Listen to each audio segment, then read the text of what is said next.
Adostasun zabalarekin onartzen da udalerri euskaldunek edo arnasunek euskararen normalizazioan izan dezaketen garrantzia eta betetzen duten funtzio soziala.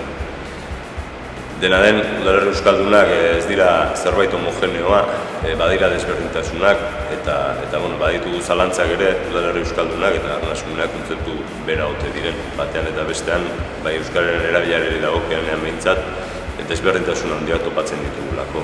Guzti horrean inguruan hausnartu eta ikertu eta sakontzeko beharra dago, eta horretarako antolatu jardunaldira gonbidatzen zaituztegu.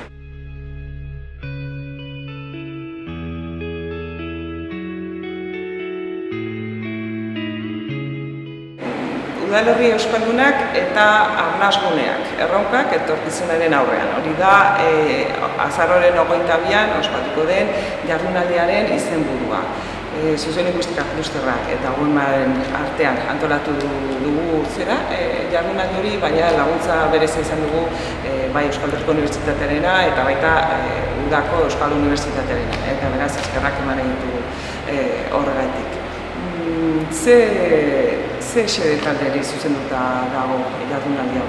Batez ere, nahiko genuke kontuan izan, arnasgunetan eta udalerri euskaldunetan lanean ari diren bai arduradun politikoak, bai teknikariak, bai ikertzaileak eta baita erakunde sozialetako parte hartzaileak.